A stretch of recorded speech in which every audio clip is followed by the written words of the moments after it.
हम लोग अब पिछले वर्ष के प्रश्न पत्रों के विश्लेषण का काम प्रारंभ कर रहे हैं। सीजीपीएससी 2018 के सामान्य अध्ययन के मैं कुछ प्रश्नों को आज ले रहा हूं। प्रतिदिन हम 1 या 2 प्रश्न लेंगे और उन प्रश्नों को हल करेंगे। न केवल हल करेंगे बल्कि हम उनका विश्लेषण करेंगे। साथ ही ये प्रयास भी रहेगा हमारा कि हम आपको ये समझा सकें कि किस तरह से प्रश्न पत्रों के विश्लेषण के माध्यम से आप अपने अध्ययन को सही दिशा दे सकते हैं। सीजीपीएससी 2018 में एक प्रश्न आया था हिस्ट्री का सामान्य अध्ययन में, दसरोजा पत्रिका राष्ट्रीय आंदोलन के दौरान किसने प्रारंभ की थी। और फिर 4 विकल्प हैं उसमें।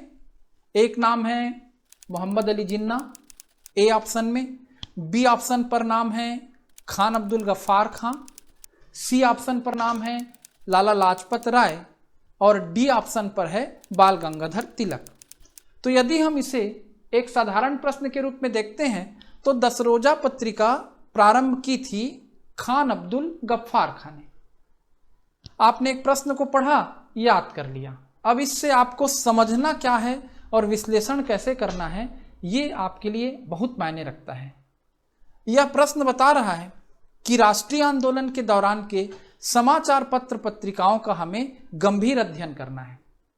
जिन व्यक्तियों का नाम इस प्रश्न में आया है उन व्यक्तियों के बारे में हमें जानकारी जुटानी है। जैसे आपने अभी देखा कि दसरोजा पत्रिका खान अब्दुल गफ्फार खां के द्वारा संपादित की गई, तो खान अब्दुल गफ्फार खां है कौन?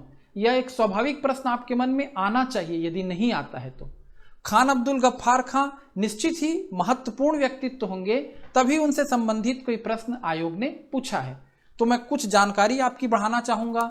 खान अब्दुल गफ्फार खां सीमांत गांधी के नाम से जाने जाते हैं और उनके द्वारा खुदाई खिदमतगार या लाल कुर्ती दल नामक एक संगठन भी बनाया गया था। खुदाई खिदमतगार या लाल कुर्ती दल, और सीमावर्ती क्षेत्रों में उन्होंने राष्ट्रीय आंदोलन का नेतृत्व किया, इसलिए उन्हें सीमांत गांधी का नाम दिया गया।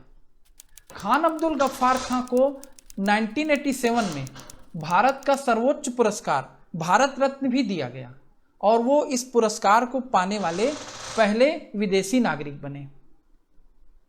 जो इनकी पत्रिका थी पश्तो पख्तून, वही पत्रिका आगे चलकर दास रोजा के नाम से जानी गई।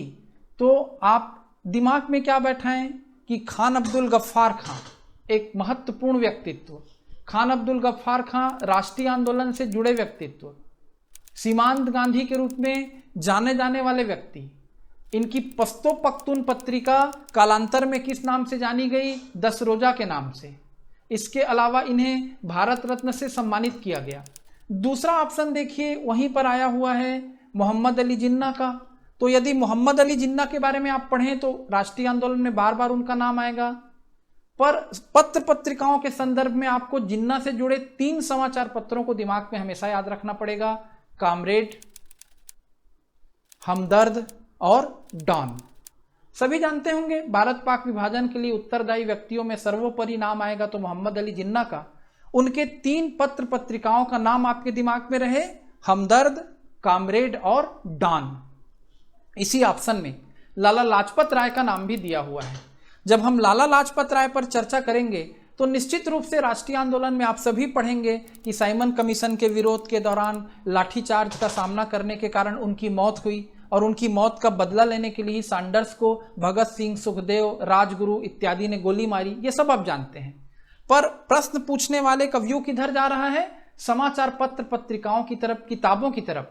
तो लाला लाजपत राय की आपको यंग इंडिया नामक समाचार पत्रिका को याद रखना पड़ेगा, यंग इंडिया नामक पुस्तक को आपको याद रखना पड़ेगा, जिस नाम से महात्मा गांधी ने भी यंग इंडिया का प्रकाशन किया। इसके अलावा वंदे मातरम, द पीपुल और पंजाबी, ये भी लाला लाजपत राय से जुड़ी पत्र पत्रिकाएं थी। तो जैसे ही लाला लाजपत राय का नाम आएगा तो आपको Vande Mataram, Young India, The People, Punjabi, इस तरह के समाचार पत्र पत्रिकाओं को दिमाग में बैठाना पड़ेगा।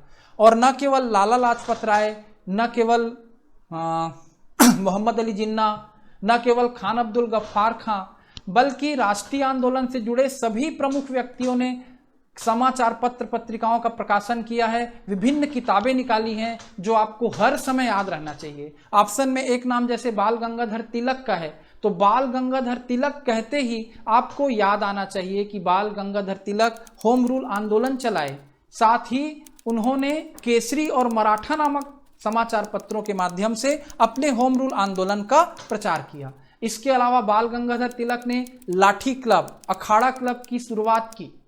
बाल गंगाधर तिलक ने शिवाजी उत्सव, गणपति उत्सव मनाने की परंपरा की शुरुआत की। बाल गंगाधर तिलक भारतीय अशांति के जनक भी कहे जाते हैं। बाल गंगाधर तिलक को जब अंग्रेजों ने वर्मा की मांडले जेल में बंद कर दिया था तो वहां उन्होंने भगवत गीता पर पुस्तक लिखी, गीता रहस्य।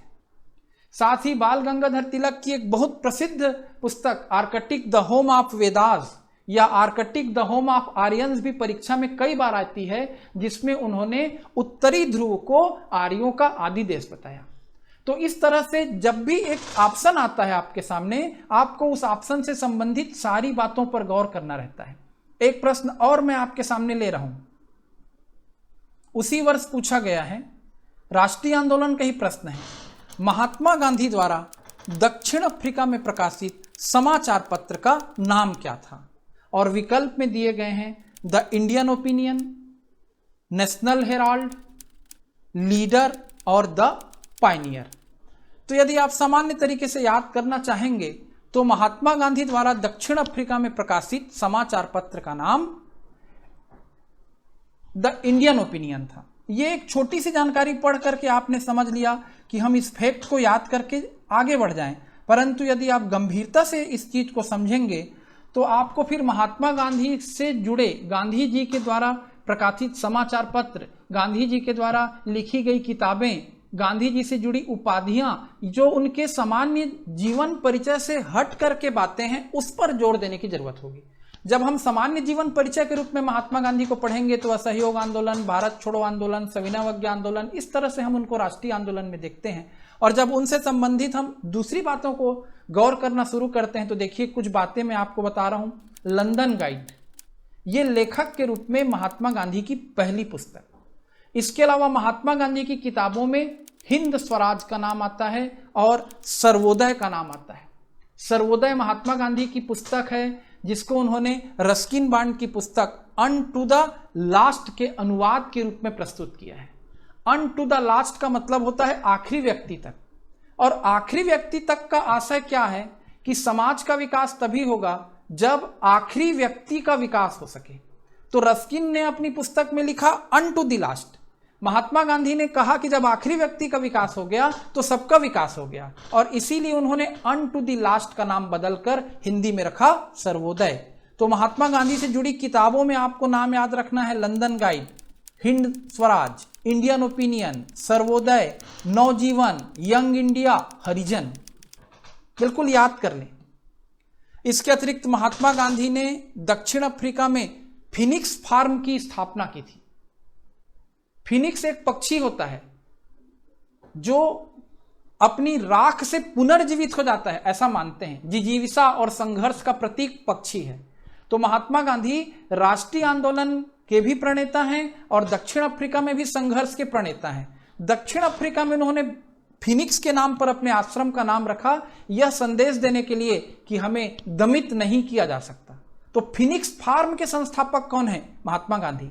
इसके अतिरिक्त महात्मा गांधी से संबंधित उपाधियां भी आप दिमाग में रखें, जैसे उन्हें दक्षिण अफ्रीका में कर्मवीर कहा गया। दक्षिण अफ्रीका में ही अंग्रेजों ने उनका मजाक उड़ाते हुए उन्हें कुली बैरिस्टर कहा कि वो तो रंग भेद की नीति के कारण कालों को किसी योग्य नहीं समझते थे, ये बैरिस्टर आया है, काली प्रजाति का है, इसे तो कुली होना चाहिए, पर बन गया बैरिस्टर। तो दक्षिण अफ्रीका में महात्मा गांधी को कुली बैरिस्टर कहा गया। सफाई के प्रति उनका अत्यधिक प्रेम था, इसलिए महात्मा गांधी को भंगी शिरोमणि कहा गया। इसके अतिरिक्त महात्मा गांधी ने जब प्रथम विश्व युद्ध के समय अंग्रेजों की भर्ती में मदद की, यानी भारतीयों को प्रेरित किया, भारतीय युवाओं को प्रेरित किया कि वो विश्व युद्ध में सेना में शामिल होकर अंग्रेजों की मदद करें, क्योंकि गांधी जी को लग रहा था कि प्रथम विश्व युद्ध लोकतंत्र की रक्षा के लिए लड़ा जा रहा है। तो गांधी ने अंग्रेजों को सहयोग किया, तो लोगों ने उनका उपहास किया कि वो भर्ती करने वाले सार्जेंट हैं। तो इसलिए उनका एक और नाम आ गया। आप दिमाग में बैठाते चलें, कर्मवीर, कुली बैरिस्टर, भंगी शिरोमणि, भर्ती करने वाला सार्जेंट। साथ ही जब वो सविनय अवज्ञा आंदोलन के प्रथम चरण के बाद गांधी इरविन समझौते के तहत गोलमेज सम्मेलन में भाग लेने के लिए लंदन जाते हैं, तो वहां पर फ्रैंक मोरेस और विंस्टन चर्चिल अधनंगा फकीर करके उन पर टिप्पणी करते हैं। चर्चिल ने उन्हें देशद्रोही फकीर भी कहा। सीमावर्ती क्षेत्रों में महात्मा गांधी को मलंग बाबा कहा गया है। साथ ही महात्मा गांधी को नेताजी सुभाष चंद्र बोस ने राष्ट्रपिता की उपाधि दी। रंगून रेडियो से अपने संबोधन में महात्मा गांधी को सुभाष चंद्र बोस ने राष्ट्रपिता कहा था। यद्यपि गांधी और बोस के बीच मतभेदों पर कई बातें होते रहती हैं, लेकिन आप इस बात को अच्छे से जानें कि विभिन्न मतभेदों के बावजूद बोस महात्मा गांधी का सम्मान करते थे, और जब वो भारत पर हमले की योजना बना रहे थे, आज़ाद हिंद फौज के माध्यम से देश को आज़ाद करना चाहते थे, तो अपने भावुक उद्बोधन में उन्होंने महात्मा गांधी को राष्ट्रपिता कहकर याद किया था। साथ ही माउंटबेटन ने महात्मा गांधी को वन मैन बाउंड्री फोर्स कहा। क्यों कहा आप समझ सकते हैं। सांप्रदायिक हिंसा के समय जिस तरह से वो आर्मी का काम कर रहे थे, एक तरफ भारत में सांप्रदायिक हिंसा को पूरी आर्मी शांत करने में लगी हुई थी, और एक तरफ जो नोआखली वाला क्षेत्र था वहां महात्मा गांधी उस हिंसा के विरोध में अकेले खड़े हुए थे। तो इस घटना को देखकर माउंटबेटन ने उन्हें वन मैन बाउंड्री फोर्स कहा। तो जब हम किसी प्रश्न पत्र का विश्लेषण करते हैं तो वो प्रश्न पत्र हमें दिशा दिखाते जाता है कि हम किस तरह से अपनी स्टडी को आगे बढ़ा सकते हैं। जैसे इसी प्रश्न में मैंने आपको बताया कि 4 विकल्पों में एक विकल्प क्या है, इंडियन ओपिनियन का, ये महात्मा गांधी का समाचार पत्र है। एक विकल्प नेशनल हेराल्ड है, तो आपको नेशनल हेराल्ड के बारे में भी जानना चाहिए, ये जवाहरलाल नेहरू का समाचार पत्र है। लीडर एक विकल्प है, तो लीडर के बारे में आपको पता होना चाहिए, ये मदन मोहन मालवीय का समाचार पत्र है। तो निश्चित रूप से हम इसी तरह से जीएस से जुड़े अलग अलग सेक्शन के प्रश्न पेपर हल करते रहेंगे। अभी मैं हिस्ट्री सेक्शन को उठा रहा हूं। मैंने हिस्ट्री के 2 प्रश्नों का विश्लेषण किया, फिर जल्द ही नेक्स्ट लेक्चर में फिर से हम 2 प्रश्नों का विश्लेषण करेंगे। धन्यवाद।